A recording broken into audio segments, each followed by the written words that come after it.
how do you see us moving forward? Because, I mean, over and over again, it would seem that, there is that desire for us to truly be a federation. A lot of people keep talking about true federalism, fiscal federalism, devolution of powers, and it would seem it's been the same song being sung over and over and over again. How do you see us breaking this circle and truly making progress?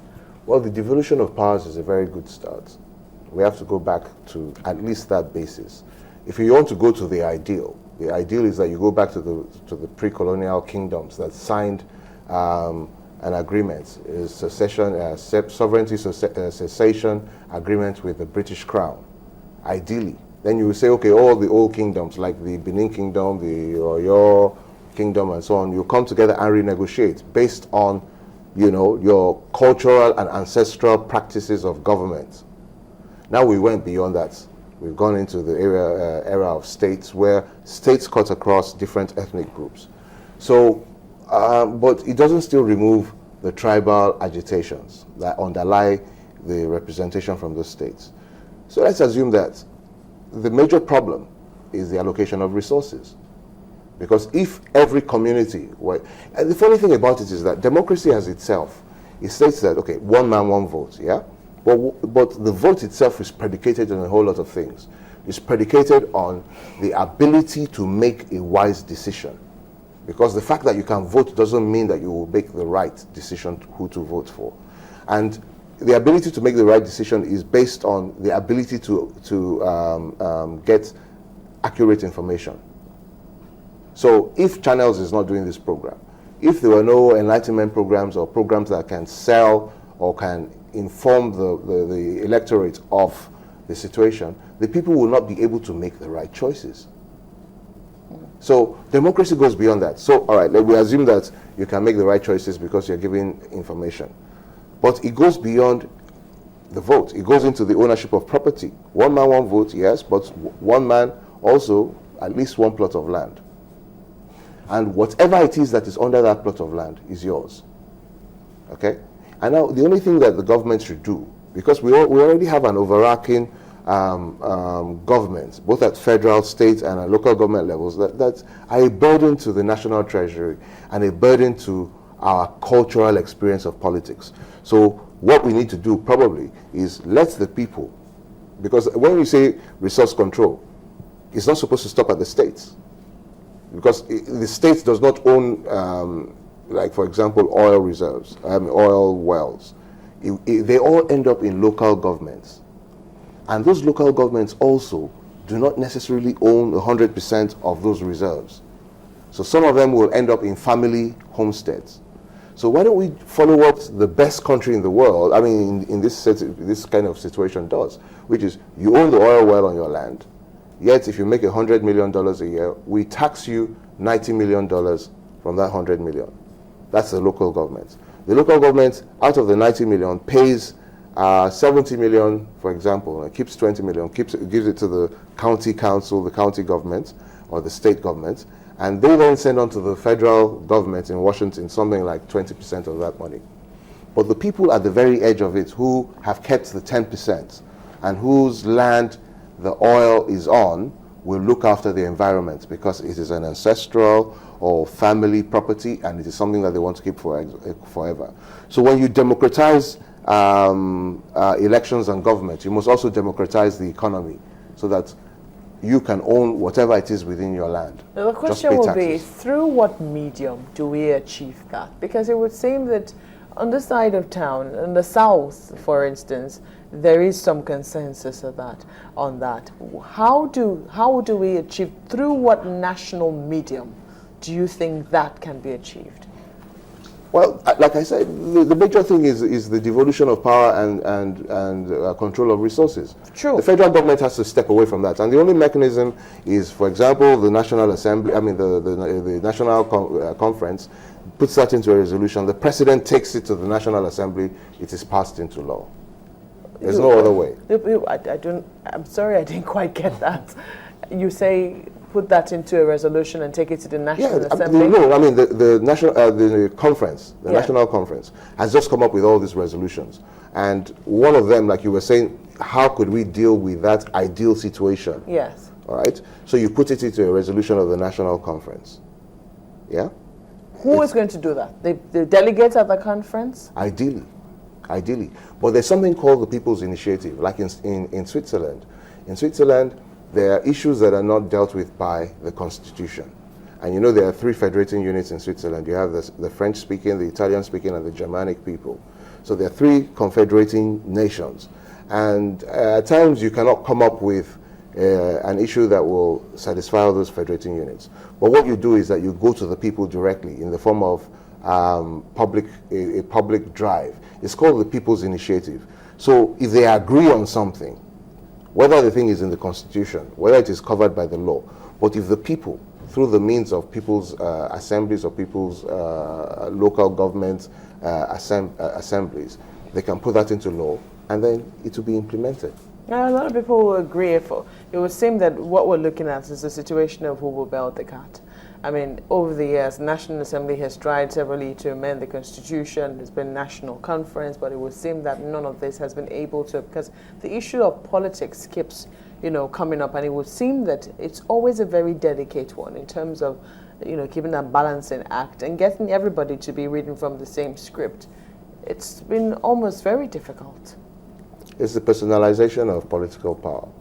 We're not building institutions. We're building, people who rather build their personalities, acquire as much wealth as possible and use the wealth to impose control and your will on the people. So once that is, and then obviously, if you're going in this direction, you will have somebody who wants to go in the opposite direction. So the opposition comes from being opposed to your personal ambition, as opposed to being opposed to your dreams or your ideals or your ideas of how governments or how the welfare of the people should come about. So politics goes now in Nigeria does not deal with issues, it deals with personalities. How do you think your party would have handled that differently? Just given a very, because you of the opinion that this was destined not to work from how it was constituted, yet you maintain that delegates could still have come up with something that could have been sent to the National Assembly to be turned into law. It would seem a little contradictory. No, I mean, the first thing you do is create an institution. The National Conference, as it were, as it is composed, is not an institution. It was not created by law. It is one of the whims and fancies of Mr. President. So if he decides that this is what I want to do today, don't forget that at the end of the day, all those reports are going back to him. They're not going to the National Assembly. They're not going anywhere else. They're not going to the people for a referendum. It's going back to Mr. President, who will then choose what and what that he feels is right to put towards the National Assembly right now. What if delegates say no?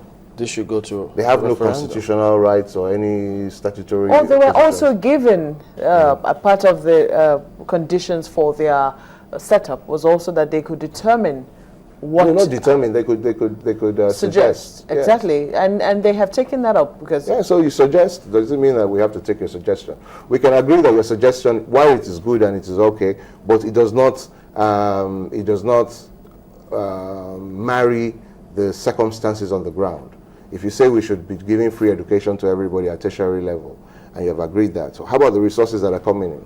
Are they able to carry out those things?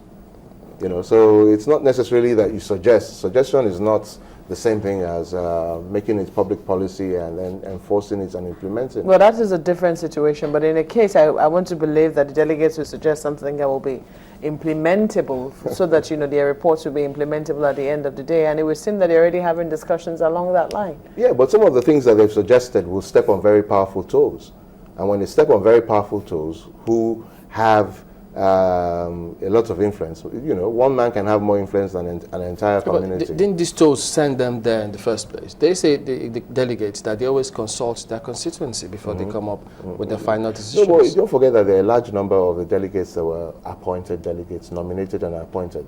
They didn't, in fact, most of them were. So if you really think that those people are very representative of the average man and woman on the streets, it's not true. You know, Ms. Ogiogwa got me thinking there. You said, I thought we were in a democracy. You said one man can actually turn the apple cart against the community. Or Absolutely. Absolutely. We're not in a perfect democracy in Nigeria. Is your party working towards that? Sorry, I have to bring this. Yes, we are. Because, you know, if you look at it, we've broken certain conventions. We've broken certain conventions that had been there from the very beginning of before pre-independence. You know, certain cabals that held power. We were able to break those cabals and create a larger democratic space for new entries and new ideas, fresh people as well. So yes, we've been able to do that. We've been able to marry very disparate peoples together, disparate ideologies. Because ultimately in politics and in governance, what you need to do is to be able to manage and govern different aspirations and yearnings, find a way to be able to conglomerate them and then head in the right direction. But you agree it's not been easy, because some of your party members have also complained in the last convention. Well, the complaint from the youth is that, someone has been hoisted or foisted on them who is not qualified to be called a youth leader. What is the basis of qualification? What's the basis? If it is paper qualification, you must have primary 6 or secondary school level. Obviously, that person would have it before they be in the race. Now, unfortunately, we politicians tend to think that if we don't get our way, then there must be something wrong with the system. There must be something wrong with it. Somebody must be tinkering with it. Somebody must be imposing. You know, we're always looking for reasons and justifications for things going wrong. But the truth of the matter is that that's not necessarily true. If you say somebody is imposing a particular person or a particular executive on your local government, your ward, your local government, or your state, what's your reaction? Do you just move out of the party to another party that already has an executive set in place, that already has its processes and its propaganda is set in place? Do you just move to that party just because you're not satisfied with the way things turned out at, say, Congress level, at ward level, or at local government level? Somehow I don't agree with that. I mean, I don't agree with a lot of the things that happened at Congresses. But if the goal is the development of the people, the welfare of the people, and driving the state forward, or the country forward as it may be, then you should be able to, you know, overcome those. And then you should be able to also create avenues where those people that were disenfranchised or those people who are disenchanted can then still also contribute. So we should stop this winner-takes-all kind of politics that we play. Is that what you're saying? Yes, because the winning in most cases is not very altruistic and it's not very complete. There are always commas in the matter. President Yar'Adua said that even his own election was fraught with certain inaccuracies and so on. And that's the truth of the matter. That's what elections are like in Nigeria, everywhere. But we can't overcome these challenges, you think?